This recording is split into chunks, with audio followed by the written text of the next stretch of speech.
Olá, muito boa noite. Está começando o Aparecida Debate, uma semana com o dia de Tiradentes de descobrimento do Brasil. Mas o que você sabe sobre esses dois pontos da história brasileira? Será que o que você aprendeu na escola foi correto? Ou será que foi uma versão modificada do que aconteceu?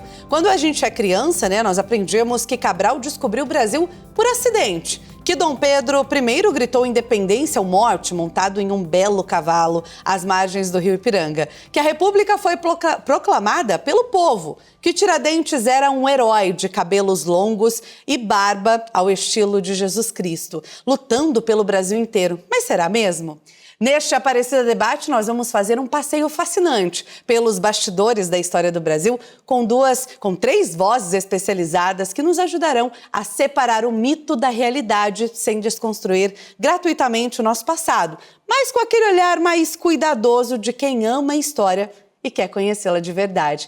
Nos acompanham aqui nessa jornada nos nossos estúdios a Maria Helena Alves da Silva, que é gestora de documentos do Centro de História e Memória da Univap, o historiador e escritor Caio Naves Tardelli e de forma online também o Laurentino Gomes, que é jornalista, escritor brasileiro, 8 vezes ganhador do Prêmio Jabuti em Literatura. Sejam todos muito bem-vindos aqui ao Aparecida Debate. É um prazer recebê-los, viu, gente? Obrigado. Obrigada. Então a gente começa já, falando sobre todos os assuntos do Brasil. Mas eu acho que vale a pena a gente começar, fazendo uma pergunta específica. Aí eu pergunto para você, Caio, por que existem diferenças entre o que é contado nos livros didáticos à verdade que a gente realmente precisa conhecer? Eu acho que a resposta está numa palavra da sua pergunta, didático. O que é didático? É uma forma de você facilitar o aprendizado de algum tema para uma pessoa, para um aluno. Então, a história é extremamente complexa. É uma série de eventos que vão juntando um ao outro, se unindo e chegando onde nós queremos chegar. Eu sempre brinco que a função da história é entender o passado para compreender o presente. E aí, dessa maneira, para a gente tentar ser agente da mudança do futuro. Porém, aí você fala de uma parte como independência do Brasil, a importância de Tiradentes, etc. Todos esses fatos, eles acabam sendo impactados por interpretações. Todos esses fatos, todos esses processos vão sendo interpretados, reinterpretados durante os anos. E o ensino básico, ele recebe muitas dessas interpretações e simplifica, novamente, a ideia do didático. Você acaba generalizando um conceito ou outro, um tipo de cobrança de imposto, você fala, não, porque a derrama, que a gente vai entender logo em Tiradentes, era de tal forma, quando você vai estudar com mais calma, não era exatamente aquilo, isso é normal. O que é essencial sempre é a gente compreender que não existe uma verdade histórica em si. É claro que nós temos fatos, temos personagens históricos, mas a história não é um portal que a gente abre e vem todos os fatos, conhecimentos concretos, etc. Não. A história é feita de interpretações de documentos, de fontes, de oralidades. Então a gente escuta as pessoas que vivenciaram, quando são histórias mais próximas, eventos mais próximos do nosso período. Então, é diferente porque a interpretação muda e, naturalmente, nesse processo de simplificação, de organização de um material didático, as coisas acabam tendo essa pequena mudança. Mas o que é importante é que se ensina, ainda assim, um sentido correto. Mas as mudanças, é claro que acontecem. Maria Helena, conforme as pesquisas, elas vão avançando, será que não daria para atualizar tudo isso de uma forma mais rápida? Não sei como funciona a tecnologia nesse caso. Sim, é o que o professor falou, principalmente em relação ao livro didático, ao que se ensina em sala de aula. Quando eu estudei no ensino médio, tinha 58 pessoas na minha sala. Então, você imagina como que um professor vai falar toda essa parte que é extremamente detalhada, tem muitos atores envolvidos, cada pessoa faz um pouquinho, às vezes é preciso você fazer esse resumo, assim, de, 15, 20 páginas que você tem num livro didático para o aluno conseguir ter essa ideia. Mas o que a gente precisa ter em mente também é essa contextualização, é as pessoas procurarem também saber por conta própria quais foram todos os detalhes, o que estava envolvido. Em relação à pesquisa, nós sempre estamos, quase sempre, descobrindo novos documentos, né, indo em arquivos. Hoje em dia a gente tem esse grande movimento em relação à digitalização de documentação. Então hoje a gente consegue acessar arquivos, por exemplo, em Portugal, que não existia essa possibilidade antigamente, né? E até propriamente dito com a questão que a gente ainda vai falar, eu acho, do descobrimento do Brasil. Durante muito tempo houve uma interpretação diferenciada que se acreditava que o dia do descobrimento era 3 de maio. Aí depois houve uma nova leitura e se descobriu que colocou ali como 22 de abril, né? Então 21 de abril, 22 de abril, todos esses dias que estavam na Carta de Pero Vaz de Caminha. Então tudo isso foi um descobrimento de documentação. Então tudo isso é que nós fazemos como pesquisadores e professores também. E olha, esse programa, gente, está indo ao ar, ou se você está assistindo a reprise no nosso YouTube, no dia 21 de abril, dia de Tiradentes. Antes de contar quem ele era, queria perguntar, né? O que foi a tal da Inconfidência Mineira? Vamos relembrar, eu vou pedir para o senhor nos ajudar. Laurentino participando aqui com a gente, contando um pouco mais dessa situação aqui para a gente no Aparecida Debate. Bem, a Inconfidência Mineira foi primeiro uma rebelião de mineradores de ouro e diamante contra o que eles julgavam ser uma cobrança excessiva de impostos. É importante lembrar que a corrida do ouro e dos diamantes em Minas Gerais aconteceu principalmente na primeira metade do século XVIII. O ouro foi descoberto em Minas Gerais no finalzinho do século XVII. O auge se dá durante o reinado do rei Dom João V, que foi um dos reis mais ricos e mais exibicionistas do mundo na época. Mas na época da Inconfidência Mineira, que é mais ou menos no mesmo momento da Revolução Francesa, de 1789, já havia uma decadência na produção de ouro e diamante. Mas a coroa dependia dessa riqueza para pagar os seus compromissos. Portugal tinha grandes dificuldades financeiras. Então a rainha Dona Maria I decretou a chamada derrama, que era uma cobrança forçada de impostos, independente da quantidade de minerais e pedras preciosas que os garimpeiros, os mineradores de Minas Gerais conseguissem produzir. Ia ser cobrada uma determinada quantia de impostos, que era muito mais alta do que eles se diziam ser capazes. Então, há uma revolta, uma conspiração em Vila Rica, atual Ouro Preto, primeiro contra a derrama, mas ela também tinha um caráter já de independência. Então, alguns historiadores consideram que é o primeiro movimento de independência do Brasil. Claro que não era bem do Brasil, talvez a gente possa discutir isso.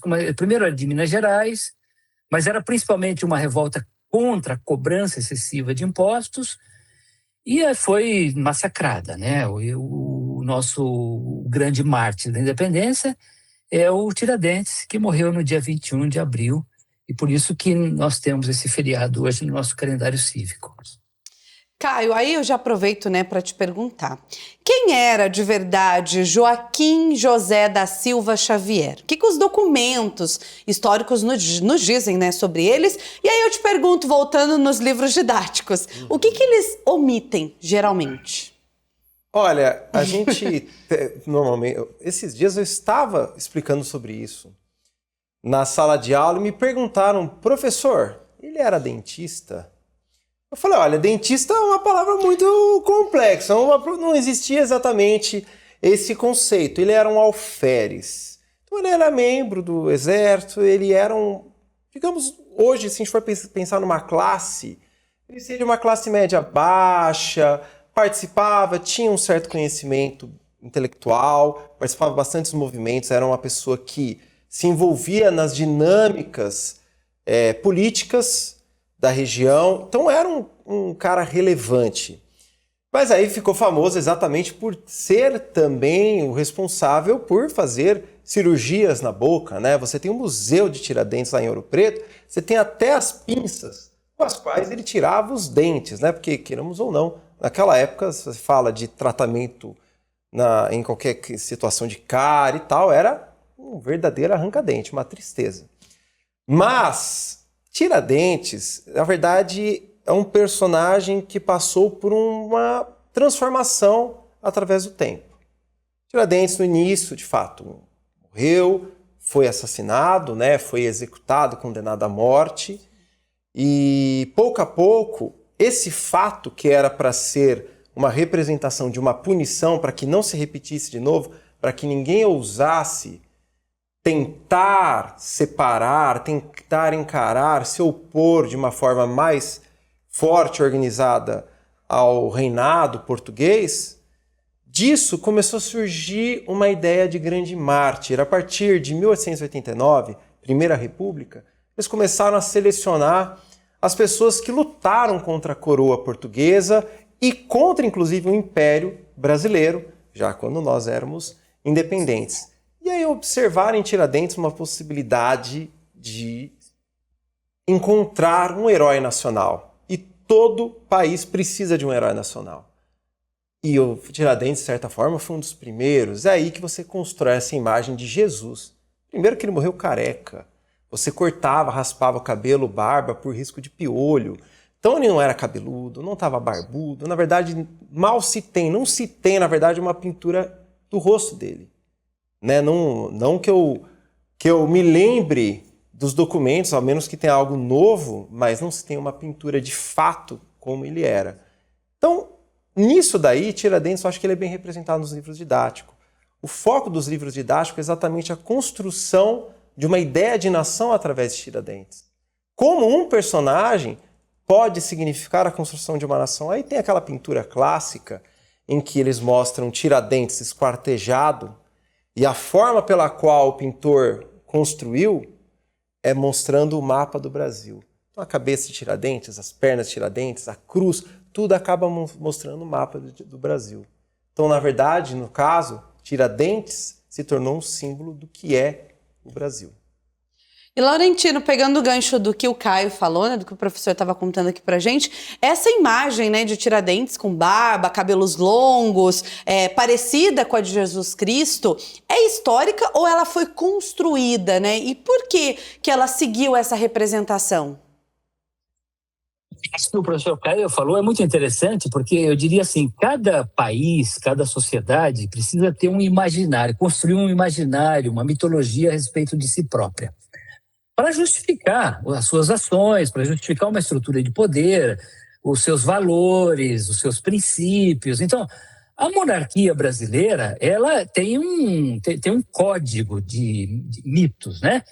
Eu diria assim, é uma espécie de uma miragem na paisagem brasileira. Nós tínhamos condes, barões, viscondes, príncipes, princesas, o imperador, a imperatriz, tinha um parlamento bicameral, tinha as mansões dessa nobreza em Petrópolis e no Rio de Janeiro. Então, era um país que tentava mimetizar, copiar, clonar o imaginário monárquico da Europa. Como se o Brasil fosse um país europeu, um país branco, masculino, um país monárquico. Só que esse império, ele desaba pelas suas próprias contradições. Ele era escravista, havia muita pobreza, muita exclusão, muito analfabetismo. Ou seja, era um gigante de pés de barro. Aí vem a República. E a República ela precisa fazer duas coisas. Primeiro, desconstruir o imaginário do império e construir uma outra mitologia. E aí o Tiradentes, ele se encaixa, eu diria assim, como uma luva, porque começa uma construção do imaginário de um herói das liberdades civis, da independência brasileira, do espírito nativista brasileiro. E uma coisa aí fantástica, que é essa associação entre a imagem de Tiradentes, mártir, no Patíbulo, no Rio de Janeiro, com a de Jesus Cristo, num país profundamente católico conservador. Então, as pinturas, a iconografia de Tiradentes realmente copiam a imagem de Jesus Cristo no Calvário, né? Como se fosse realmente esquartejado. É o quadro do Victor Meirelles, que é uma coisa chocante, mas funciona muito bem, porque isso ajuda a construir a mitologia da República, e é a República que transforma o Tiradentes num herói nacional, coisa que ele não era até então. E é interessante porque essa reconstrução vai se dando vai mudando ao longo do tempo. Por exemplo, o regime militar de 64 usou muito a imagem de Tiradentes, que eram alferes, eram militares, esse espírito marcial do regime militar. Tanto quanto a esquerda, o governo petista, o governo Lula, usa também a imagem do Tiradentes, mas de uma forma diferente. É um herói mais libertário, mais democrático, não é tão marcial, não é tão militar. Então é interessante que o mito ele é construído, mas ele vai ganhando novas roupagens ao longo do tempo, de acordo com as necessidades de cada geração, de cada momento da história brasileira.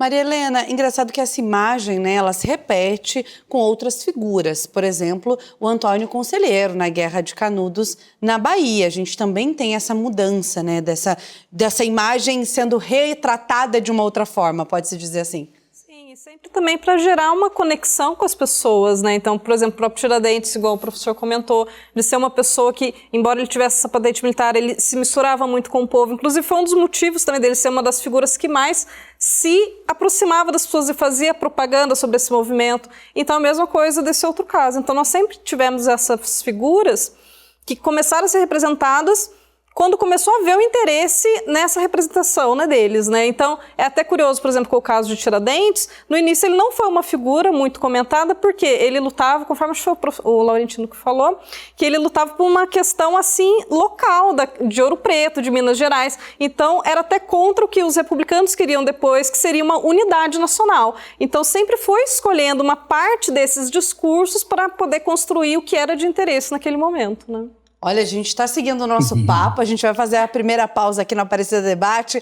Você aí de casa, continue com a gente. Daqui a pouco, no próximo bloco, a gente vai ampliar essa conversa. O Aparecida Debate volta já. O Aparecida Debate está de volta. Em 22 de abril de 1500, a frota de Pedro Álvares Cabral chegou ao litoral que viria a ser o Brasil. Alguns pesquisadores questionam se foi proposital ou acidental essa chegada. Comigo hoje aqui nos estúdios, a gente recebe para falar sobre esse assunto a Maria Helena Alves da Silva, que é gestora de documentos do Centro de História e Memória da Univap, também Caio Naves Tardelli, que é historiador e escritor, e também de forma online com a gente o Laurentino Gomes, que é jornalista e escritor brasileiro, a quem eu já pergunto logo de cara a primeira pergunta do nosso Aparecida Debate agora nessa volta. Laurentino, a chegada, né, de Cabral ao Brasil foi realmente um acidente de navegação ou havia ali um planejamento por trás? O que a historiografia atual diz sobre isso?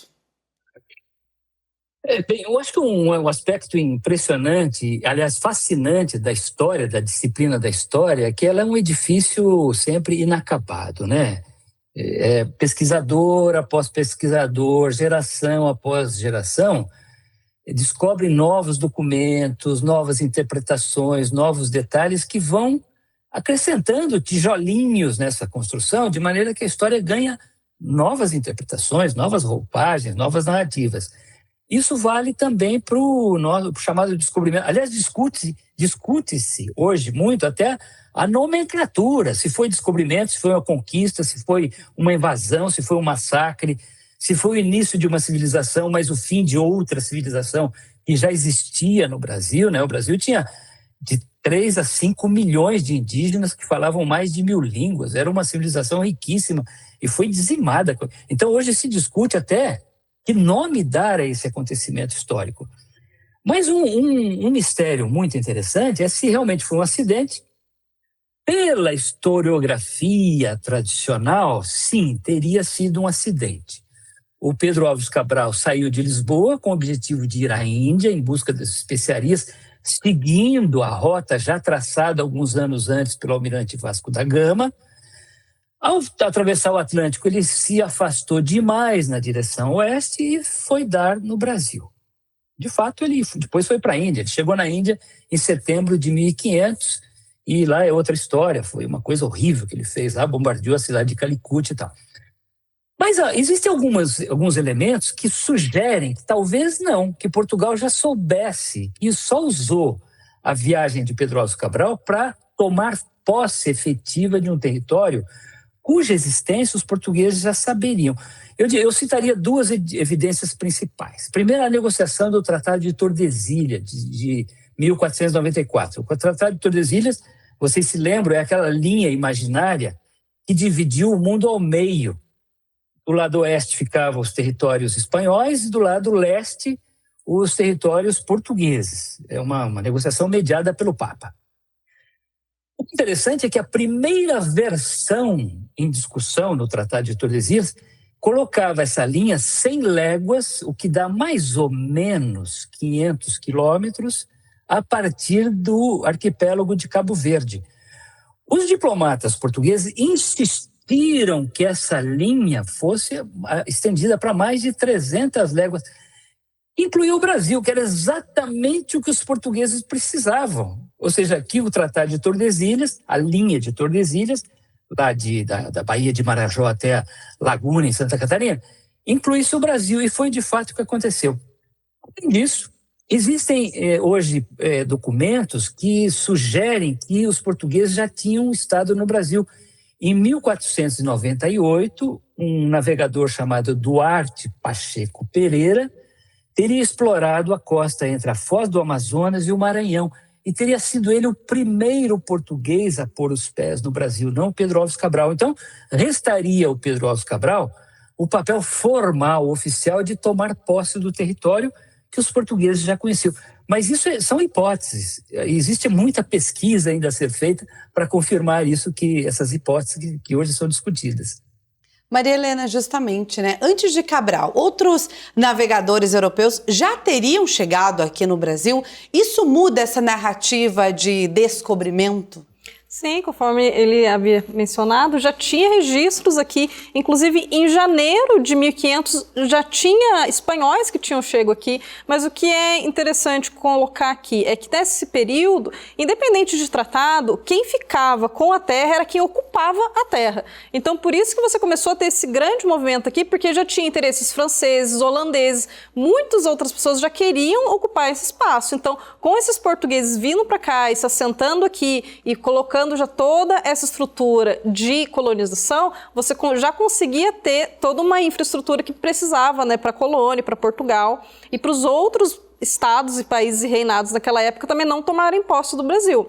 Mas, de fato, a gente tem mapa, tem diversos registros que mostram que muita gente já conhecia esse espaço aqui, né? Então, esse continente. Então, não era uma coisa que foi descoberta ali na hora, né? Então, conforme ele disse, realmente hoje se usa outros termos, né? Não só o descobrimento. O descobrimento se tornou alguma coisa muito formalizada já em muitos livros, mas é preciso ter esse contexto, né? Que descobrimento seria para eles, né? Mas mesmo assim a gente sabe que eles já sabiam. Caio, esse termo, né, como professor, esse termo, o descobrimento, ele é hoje questionado, né, por muitos historiadores, como a gente mesmo está tendo aqui no nosso Aparecida Debate. Por que está tendo esse debate desse termo e como deve se chamar, no caso, na sua visão, esse evento? Olha, primeiro ponto, né?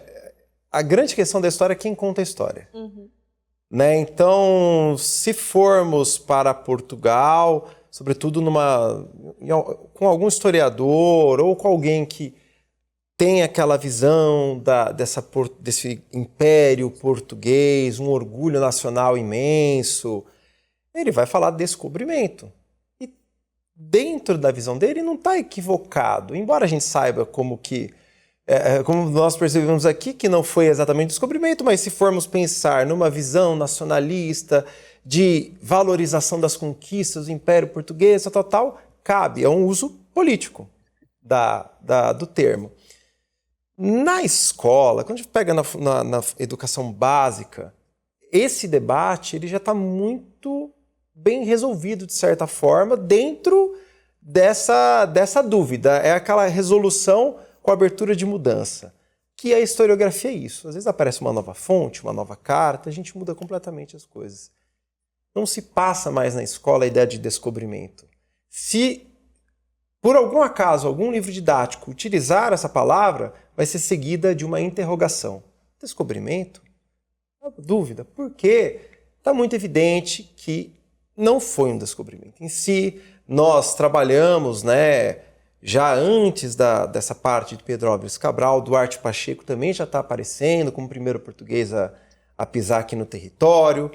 A importância do Cristóvão Colombo também, dessa conquista da América anterior, vão criando uma teia de evidências para realmente desmoralizar, de certa forma, o argumento de descobrimento.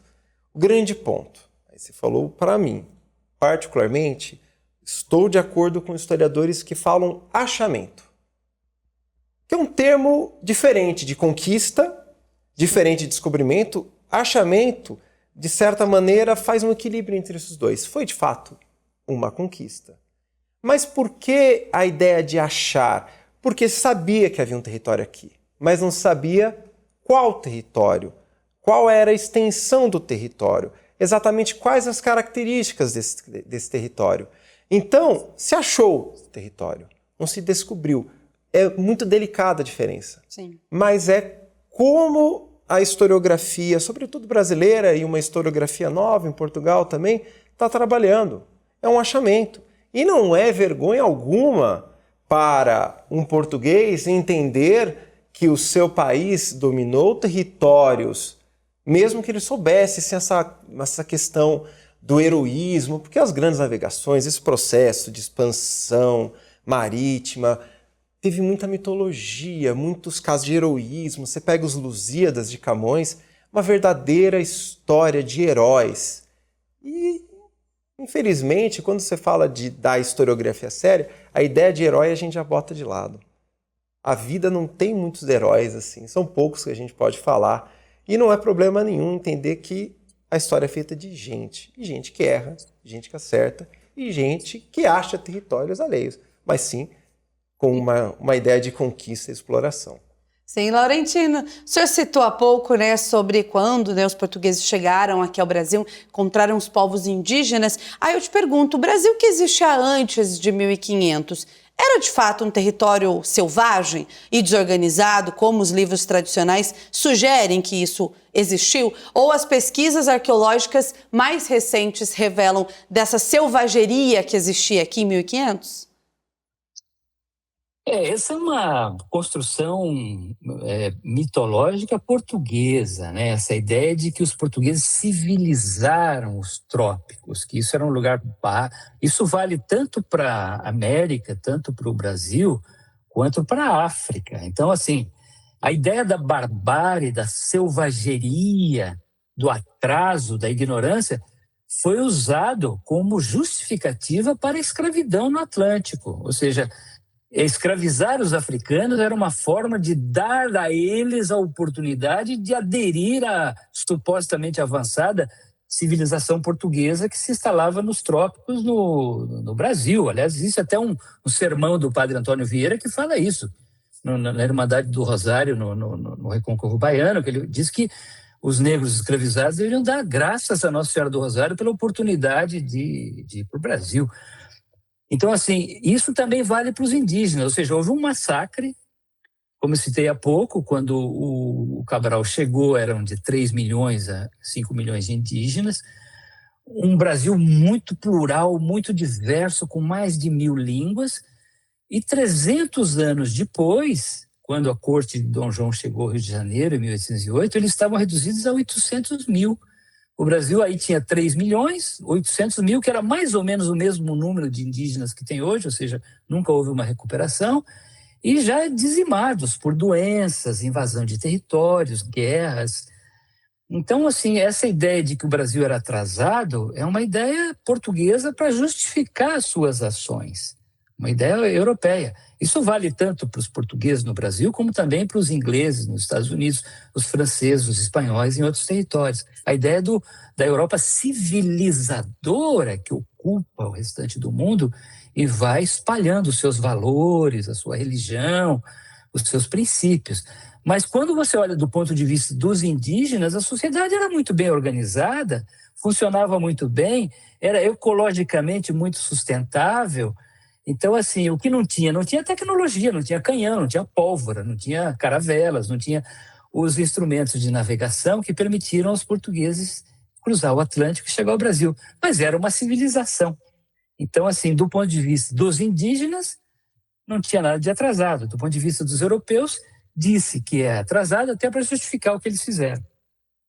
Pegando o gancho, né, vamos pular uns anos mais para frente. Para você que chegou agora, o Aparecida Debate de hoje está falando sobre mitos e verdades da história nacional. E é por isso que eu queria falar da chegada agora da família real no Brasil. Maria Helena, foi um choque? O que aconteceu quando chega a família real aqui no nosso Brasil? Sim. Um choque em si não, né? Porque houve toda uma preparação, chegaram centenas de pessoas aqui, inclusive isso até linka um pouco com o que nós estávamos falando da questão da carta, né? A carta chegou aqui no Brasil, uma cópia da carta de Pero Vaz de Caminha, quando a família real veio para o Brasil. Então, as pessoas aqui começaram a ter acesso a materiais que nunca seria possível vir. Começaram a ter universidades, você começou a criar uma infraestrutura apenas porque a família real veio para cá. E aí, muito se retrata, né, Caio, sobre a presença de Dom João VI como alguém meio paspalho ali, alguém meio tranquilo demais, alguém meio bobalhão. Ele e as demais figuras, né, eu te pergunto, reais dessa época, foram retratadas fielmente nessa questão ou foi colocado um pouco mais do lúdico ali? Olha, a resposta é não. Dom João VI... Claro que tinha as manias dele, e francamente acho que todos nós temos manias, e como uma figura imponente, como uma figura que fazia parte da família real, acaba sendo alvo também de muita chacota. Ele não era um homem bonito, ele não era um homem repleto de elegância, de garbo, coisas do tipo. No entanto, ele foi um estrategista em muitos sentidos. Então, quando a gente pensa sobre Napoleão Bonaparte, que foi o responsável por expulsar, digamos assim, não expulsou, mas forçou a vinda da família real para o Brasil, Napoleão Bonaparte, ele não esperava essa ação da corte portuguesa para cá, se mudar, transferir a corte para outro continente, não é mudar aqui, pegar um navio, só passar para baixo, não, para outro continente, longe para dedéu. Então, foi, de certa forma, uma ação muito inteligente, ousada. É claro que teve influência de outros países, foi uma série de fatores, foram vários fatores que levaram a esse ato de vir para o Brasil. E a gente entender que essa ideia meio de novela, né? Dom João VI como um comedor de coxinha, né? Colocava coxinha de frango no bolso, do nada tirava. Ele gostava de frango? Gostava. Você vê os documentos, ele realmente gostava. Mas essa ideia lúdica, essa ideia de certa forma, satirizar o político, o rei, faz parte de um contexto também de certa forma, desqualificá-lo. E não é um fato. Longe de falar, não, Dom João VI, o maior gênio da história mundial. Não, mas ele foi, de fato, uma pessoa que agiu de uma maneira muito ousada e estratégica. E se não fosse por isso, a gente não teria a nossa independência como nós tivemos. Inclusive, essa chegada da corte é muito bem retratada no livro 1808, né, Laurentino, que o senhor escreveu. Eu acho esse episódio extraordinário, né? A primeira e única vez que uma monarquia europeia, com toda a sua corte, o número é discutível, mas se fala entre 10 mil e 15 mil pessoas, essa monarquia, a família real, cruza o Oceano Atlântico em condições bastante desconfortáveis, precárias para a época, para ir viver e governar do outro lado do mundo, no Brasil, que era um lugar, eu diria assim, bastante precário ainda, não era uma capital europeia. E isso é interessante, né, essa observação que os professores fizeram há pouco, porque essa imagem muito pejorativa de Dom João, eu diria que também é a construção portuguesa, de muitos escritores e cronistas portugueses, porque Portugal até hoje se julga traído por Dom João. É interessante, em Portugal se estuda muito pouco Dom João no Brasil. Por E, de fato, com a ida da corte para o Rio de Janeiro, começou o processo de independência do Brasil. Dom João promoveu o Brasil a Reino Unido, com Portugal e Algarve, em 1815. Na volta, em 1821, ele deixa o seu filho, o príncipe Dom Pedro, como príncipe regente. E era inevitável que, depois de todas as mudanças feitas no Rio de Janeiro durante 13 anos, as decisões que o Dom João tomou no Rio de Janeiro, o Brasil voltasse a ser colônia. Então, Portugal perdeu a joia da coroa, que era o Brasil, a sua principal fonte de riqueza e tal, era o Brasil na época.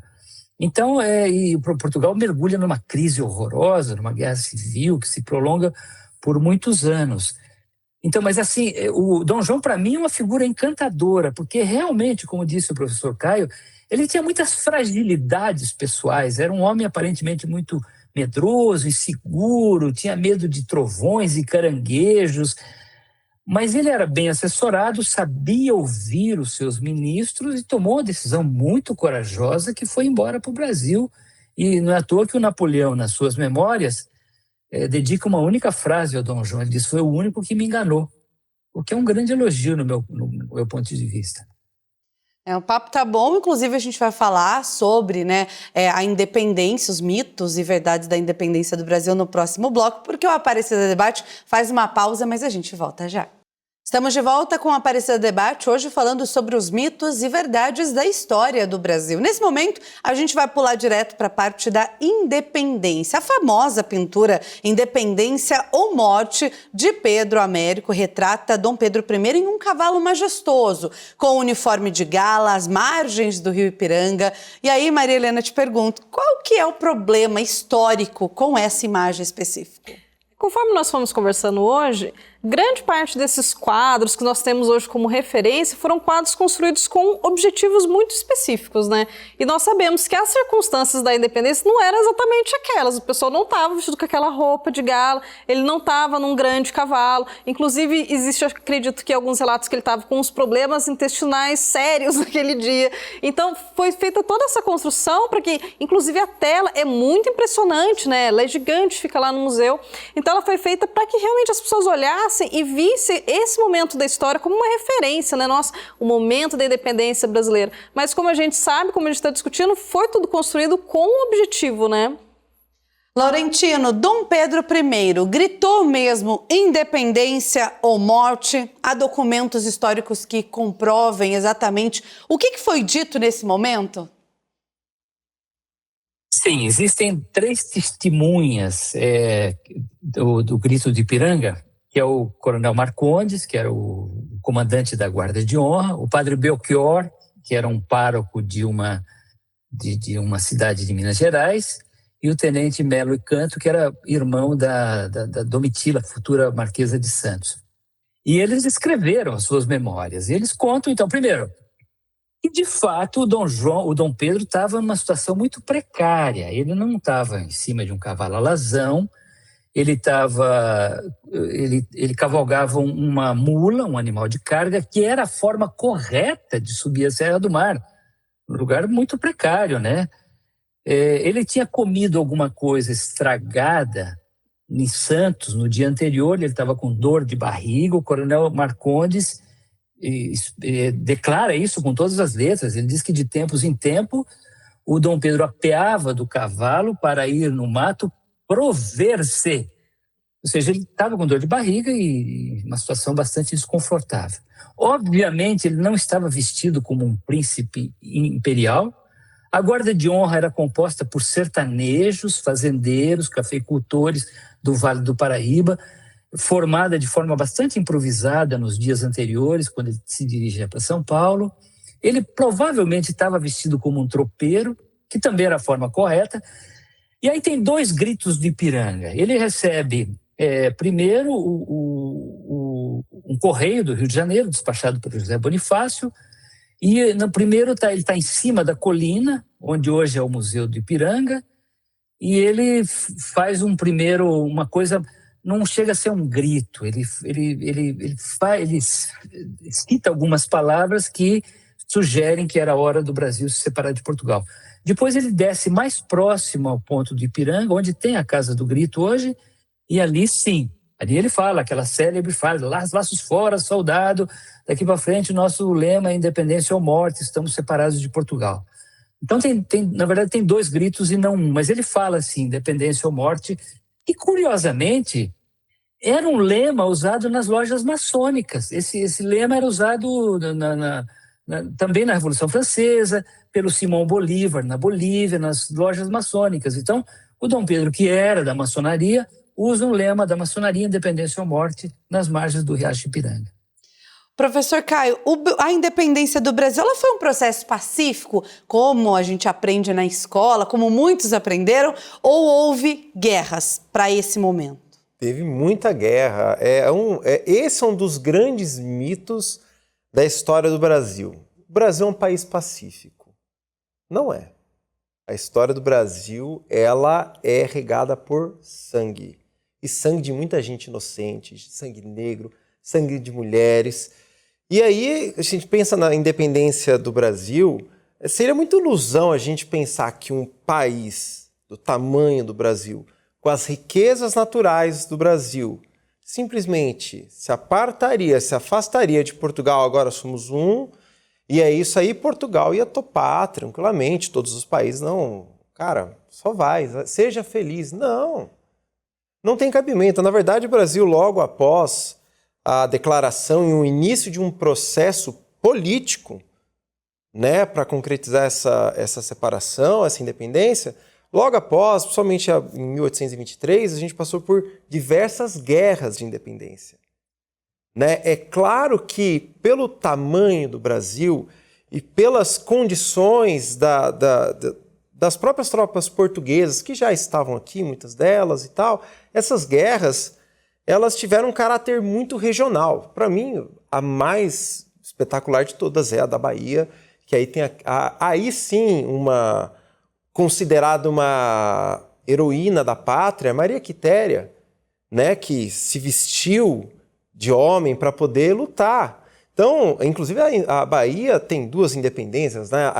Quando eles venceram a guerra e a celebração da independência do Brasil mesmo. Então, o processo de independência do Brasil foi violento.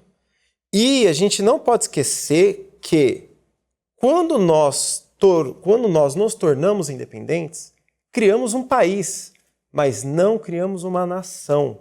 São conceitos diferentes. Nação é pertencimento, é identificação com cultura, idioma, vários fatores. Então, a partir do momento, logo após as guerras de independência, inclusive, o que havia no Brasil era um governo muito centralizado lá no Rio e diversas regiões sem uma identificação com esse governo, se sentido, de certa forma, também excluídos das perspectivas desse governo.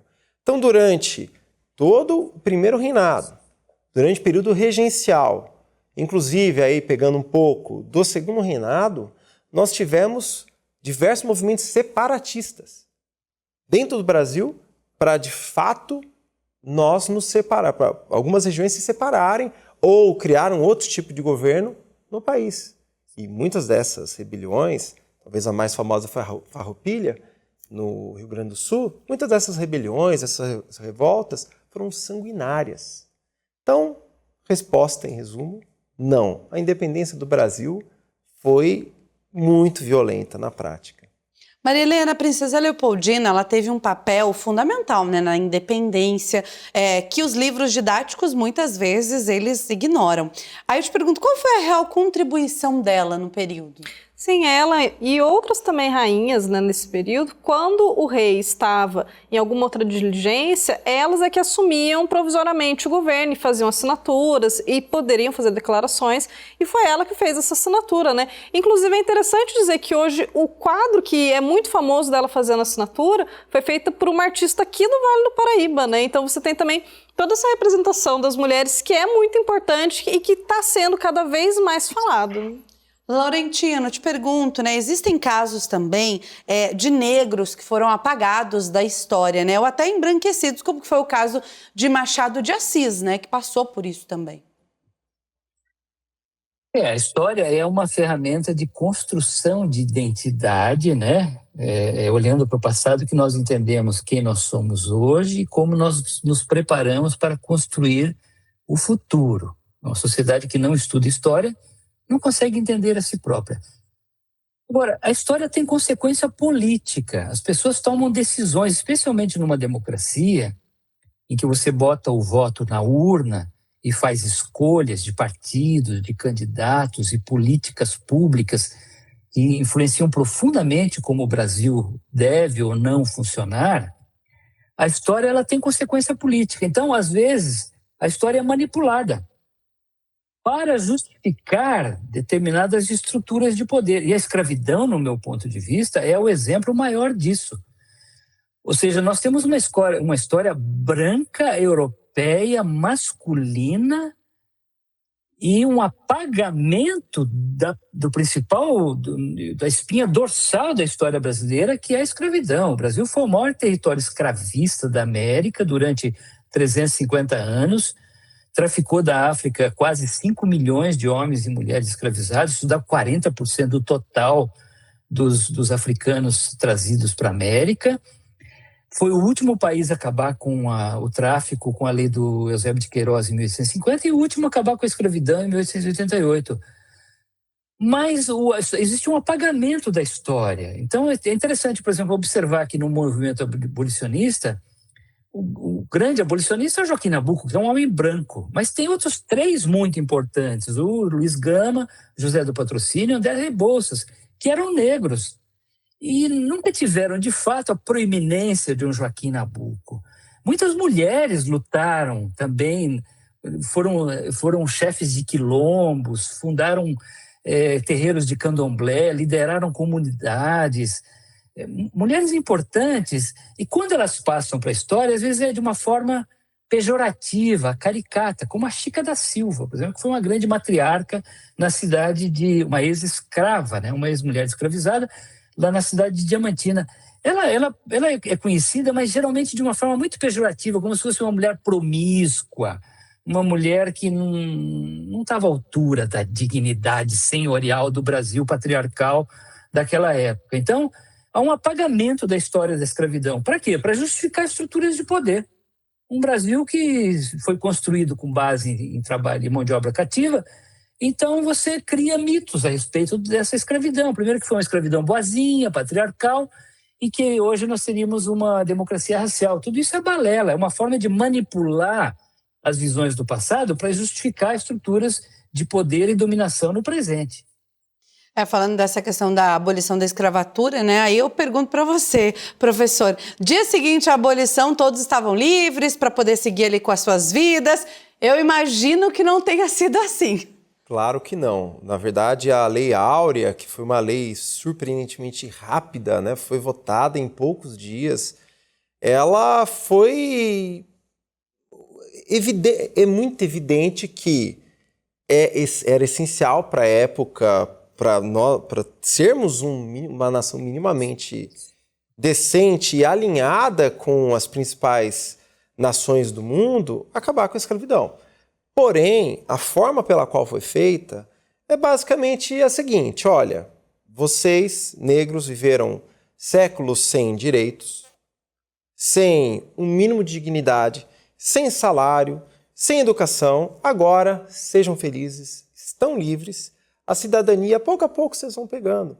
E não pegaram, porque a grande consequência, talvez o cerne, assim, a base da consequência da escravidão é o racismo, um racismo estrutural. Então, não se preparou a sociedade para acolher os negros. E mais do que isso, não se criou formas minimamente decentes para acolher e, de certa forma, até ajudar os negros a adentrarem na sociedade. Eu gosto muito de citar o caso assim, de Cruz de Souza, que para mim foi um dos grandes poetas da literatura brasileira, negro, filho de escravizados. Ele acabou recebendo a educação dos senhores dos pais dele, era considerado um dos melhores poetas da época, reconhecido, morreu de tuberculose lá na estação de sítio em Minas, e quando ele voltou, o corpo dele voltou para o Rio de Janeiro, voltou no vagão destinado a cavalos, animais. era dessa forma, a gente já está falando de 1889, se eu não me engano, 1899, aliás, se eu não me engano, ou 98, eu não lembro exatamente o ano em que ele faleceu. Mas era dessa forma que se tratava uma pessoa negra depois da escravidão. E nós estamos falando de um poeta reconhecido. O José do Patrocínio, ele ficou horrorizado, inclusive pagou todo enterro, mausoléu. Hoje, o palácio do governo de Santa Catarina, exatamente Palácio Cruz de Souza. Para você ver como que também, às vezes, a gente precisa de um tempo e de medidas efetivas para a gente reconhecer os grandes do nosso passado, né? Estamos chegando aqui ao fim do nosso Aparecida Debate de hoje, mas para encerrar, eu queria pedir, para vocês três que participaram, que nos ajudaram a entender os mitos, as verdades da história do nosso Brasil. Começo com você, Laurentino, para falar, se você pudesse indicar uma coisa concreta aqui para os nossos telespectadores que estão nos acompanhando, para conhecer melhor a história do Brasil, o que seria? Qual é a sua dica para quem quer conhecer mais sobre a história do Brasil?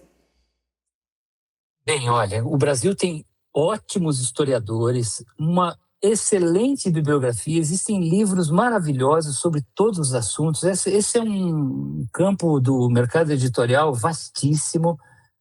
E a melhor forma de conhecer a história do Brasil é estudando a história do Brasil, né? Eu acho que existem hoje livros para todos os públicos. Existem livros para pessoas leigas, iniciantes, livros com linguagem muito simples, muito fácil de entender, como existem também teses de doutorado, dissertação de mestrado, com muita profundidade, um grau de consistência técnica e metodológica muito boa, mas às vezes muito pouco acessível a um público mais leigo. Mas como também existem programas de televisão, existem revistas, existem sites de internet, existem perfis nas redes sociais que tratam muito bem, alguns muito bons. Eu acompanho vários perfis que são ótimos para ensinar a história, especialmente para um público mais leigo. Então, assim, tem que estudar a história do Brasil. Mas principalmente levando em conta que não existe uma história única e acabada, existem muitas versões. E é importante levar em conta que, dependendo de quem conta, de quem narra, a história ganha interpretações diferentes. E a cidadania se constrói justamente com discernimento, a capacidade de entender que uma narrativa pode atender o interesse e não o outro. Então, a história dos negros geralmente é contada de uma forma diferente pelos brancos. E, às vezes, vice-versa também. A história das mulheres é muito mal contada, a dos indígenas também. Então, assim, é como diz um ditado africano, né? Enquanto o leão não souber escrever, a história vai ser contada pelo caçador. Então, assim, é importante a gente ler, estudar, mas principalmente ter consciência de que existem versões que nem sempre estão de acordo uma com a outra. Obrigada, Laurentino. Maria Helena, qual a dica que você dá para os nossos telespectadores que querem conhecer mais? Olha, a dica que eu daria seria você começar pela sua cidade. Acho muito importante a gente ter essa noção de que as circunstâncias que nós temos hoje nas nossas cidades, até nome de palacetes, nomes de ruas, tudo isso aconteceu por um motivo. Então, inevitavelmente, quando você começar a pesquisar a sua cidade, você vai chegar nesses níveis acima do Estado, do governo, das relações das famílias reais, dos alianças diplomáticas. Então, eu sempre recomendo, acho muito importante a gente começar conhecendo a história da nossa cidade. E assim, você vai começar a escalonando as suas pesquisas, inevitavelmente. Professor, qual é a dica para quem está acompanhando?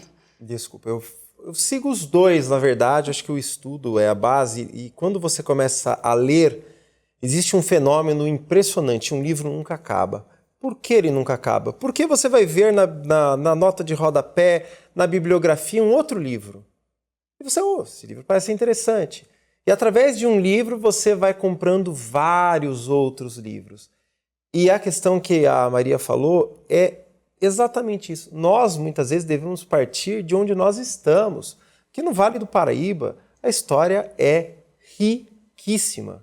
É impressionante o quão rica a história. Eu sou de São Paulo, não sou aqui do Vale, mas estou desde 2020 aqui na região. Eu fico impressionado com a riqueza de detalhes, com a riqueza histórica de toda essa região, e é maravilhoso. Então, comecem de onde estão, leiam muito, há livros espetaculares, o próprio Laurentino, acho que ele não precisa nem falar nada, ele tem livros muito bons sobre história do Brasil, então tem guias muito importantes, considero da Lilia Morri Schwartz, também Brasil, uma biografia muito bom, História do Brasil, do Boris Fausto, são livros dos quais, assim, a partir dos quais você parte para vários outros e para uma profundidade maior da história do Brasil.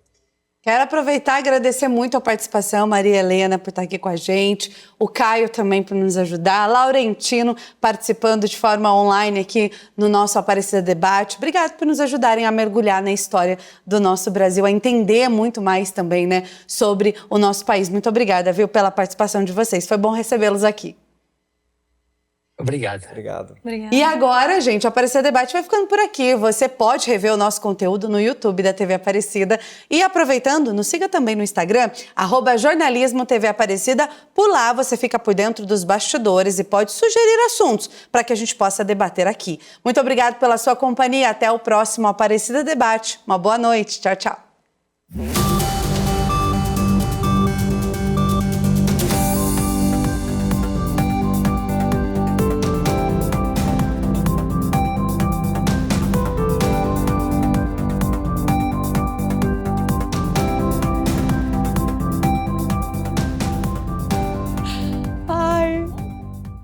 Laurentino, muito obrigada, viu? Foi um prazer.